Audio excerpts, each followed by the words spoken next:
Hi guys, it's Kirsty here from My Home Truths, here for another Wins of the Week. Forgive the lipstick, I don't normally wear makeup during the week, but I've got this horrible cold sore and I just wanted to hide it. So obviously now you all know about it and you may not have even noticed it had I not mentioned it. So, my gift to you today, there's your win. And also forgive if you can hear the snuffling of the pugs. The pugs are in today, they're normally outside when I record. It is going to be 40 degrees here today, so I've got the air conditioning on, I've got them in. Pugs are notorious for having issues with the heat, and we nearly lost Mandy earlier in the year in January when we took her away, and she got pretty bad heat stroke. So if you hear the snuffling, like that, that's what I listen to every day. Yeah, so, and they, I think they've just done their running around. They normally run around like mad chooks around this time after I get the kids off to school. So hopefully they're going to calm down shortly. So if you hear them, that's what it is. There's nothing weird and wonderful going on. It is just my dogs. But luckily I do have some wins to share as well for this week.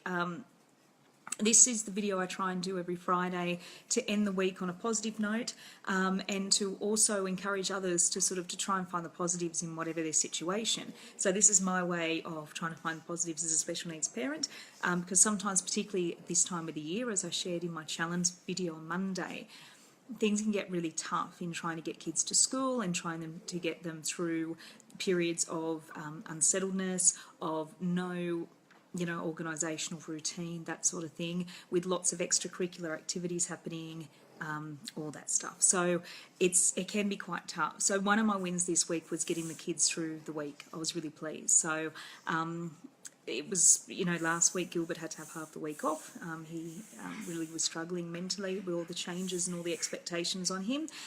So it was really good this week to have them all at school, and to be able to get through the week and know there's only 2 weeks to go.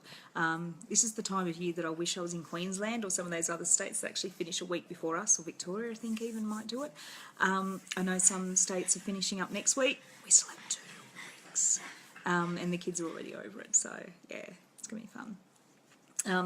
So one of the other wins that we had this week was we went away as a family last weekend to visit family, and it was a really good opportunity for us to just step away from our normal lives and to stay elsewhere for a couple of nights, to do different things, to actually relax and to get out of that cycle of work, school and home. And we all really enjoyed it, even Gilbert, who really didn't want to go, because it happened to be the same time as the third test between South Africa and Australia. His priority was cricket, and he couldn't see why we had to take him away from home where he was able to watch the cricket, to visit his family. But in the end, he loved it. He really enjoyed it. We all enjoyed it, and it was definitely a win to be able to get that quality time with family, to get a little bit of a break away, and to encourage the kids and to get them to enjoy themselves, spend time with cousins, with extended family. And it was really good. So that was a win for us. Another win was that I found time for me this week. So I've gone for 2 5-kilometre walks/jogs, very slow jogs. A few weeks ago I was talking about making time for yourself as a special need parent and how I do try and get out and to do some exercise. But unfortunately the last couple of weeks there's been a fair bit on, and next week's going to be similar. And I just haven't had that time and I got out of the habit. So it was really good to be able to get back into things this week and to go for my walk for 2 days. And I really enjoyed that. The other thing I've been doing this week is trialling a fasting diet, so the 5 days of normal eating and then 2 days of very limited calories. So that's been going quite well, and apart from the fact I couldn't get the top of my smoothie that I made yesterday, I've been finding that quite good, and I've been feeling less bloated as well. So it's always good to have wins for yourself, as well as for the kids. And so looking after myself is a big priority, particularly going into 2017. So it's good that I'm starting that now. One of the other wins this week was Gilbert had an extra transition visit to high school. So following on from his issues from last week, just where he struggled and broke down a little bit, the school really quickly, and I love this, organised for him to have a one-on-one visit himself with his itinerant support teacher, Vision. They went up to the high school for an hour, got to look more around the layout of the school and answer some of his more specific questions. So I'm hoping that he will feel better now. He's got his big orientation day on Tuesday coming up, and then that's the last formal thing that we have with the high school until he starts next month. I worked that out yesterday, so we're in December now. He starts the 30th of January. Next month. I'm a bit freaked out about it. So a lot of what we'll be concentrating on over the holidays is obviously, you know, calming him down, addressing any issues he's got and getting him ready, that final push, getting him ready for high school. But that was a win, getting him to have an extra visit, so he seems a lot calmer now, so I'm hoping that's done the trick. Another win this week, and I will claim this as a win, is after weeks of our fridge being painful and not cooling down properly, I finally got online, had a look at some forums, worked out how to defrost it. Even though it's a modern fridge, it has some defrosting issues after about 2 to 3 years. And now it's working beautifully again. So, yay, win for me. And I didn't have to get a technician in.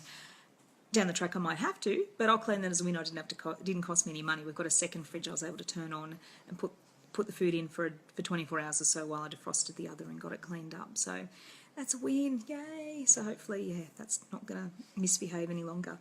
But probably the biggest win for me this week personally, sort of professionally and personally, came yesterday when I received really good feedback and unexpected feedback from a client I'd worked with on a sponsored post. So you might recall a post I wrote a few weeks back about speech therapy and autism. And it was a funny story because that actual post is one I've had in my head for a long time. And I wrote a post a few months back called Occupational Therapy and Autism, and, you know, 7 ways occupational therapy helps people with autism. And I wanted to do a follow-up with speech therapy as well. And I eventually want to do one with psychology and some of those other allied health professionals that get involved, just so that new parents to the autism world sort of can feel like, okay, this is why, you know, speech therapy and occupational therapy, etc. work. So it sort of worked out well. I got the opportunity. I was offered a post. I thought, okay, well, this fits in perfectly. I can do this. And so I wrote it, and I wrote it the way that I would have written it for myself anyway, regardless of it, you know, being sponsored. And the feedback that I got was just fantastic. You know, the person was just blown away by what I'd written. And to me, that was, so I suppose, professionally validating that obviously I know what I'm talking about. I'm not just talking crap. You can actually trust what I'm saying. And I do a lot of research and spend a lot of time making sure that what I share is valid and isn't steering anyone in the wrong direction. But to have that from a therapist themselves, a speech therapist, saying that how I presented the information was clear and accurate, that was personally and professionally a really big thing for me. So I'm very grateful for that, and that was a huge win. And then the brand, or the brand agency who had organised it, God love them, then shared that with other bloggers, and so it was then unexpectedly lovely to have other people sort of validate and sort of say that they'd enjoyed the post as well. So, you know, I don't do this sort of for validation. I do this to help people because that's what I want to do. I want to help people.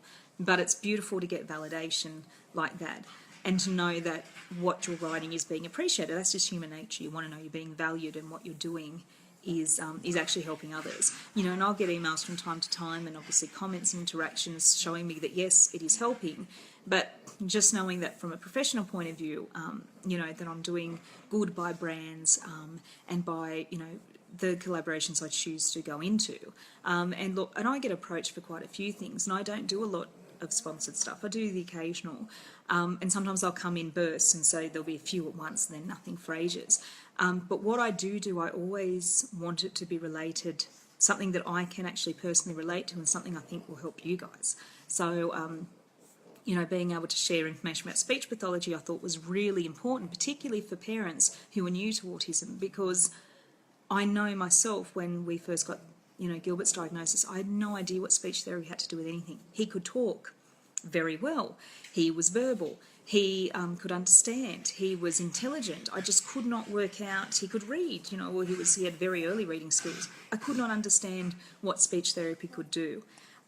So to share what I know now after sort of, you know, 10 years or so nearly on this journey was really good. And as I said, that was a win of the week for me, was the validation that both sides found that useful. So that's always good. So I think they are my wins for the week this week. So I encourage you to do your own. So feel free to add a comment below if you want to sort of, you know, end the week on a positive note. I think this is really important for special needs parents, anyone really, to sort of to take a moment to be grateful, to have a look at the good things that have happened in the week, even if it's been tough in other ways. And that's why sort of I do this each week myself. So fingers crossed you've had a good week too and you've got some wins. Evie, you going to come up? Evie, you going to come up? This is my smelly, stinky pug, Edie. Say hello, everybody. Yeah, thank you. Thank you for the kisses. She's always wanting to get up. Here comes Mandy. Always wanting to get up on the table, and they want to check out what I'm doing, and they are always scratching at me and wanting me to stop my work. And if I, heaven forbid, I have the laptop on my lap at night time, when it stops them from getting cuddles, because we'll know about it. So there you go. So that's my Evie. I'm going to say hello, Evie. No? All right. You go down. Do you want to come up and say hello? Come up. Oh, and this is Mandy, and Mandy's a little bit more camera shy, a little bit more reserved, but she's beautiful. There you go. You say hello. You say hello. There you go. So they're my pugs. So I work with them. They help me every day. They keep me company, and they're just funny. They're just always funny. So yes, there you go. You've been introduced to the pugs now. She's come on the table. Anyway, I'm going to end this before it gets even more crazy. Have a great week, everybody, and I'll talk to you later. Bye.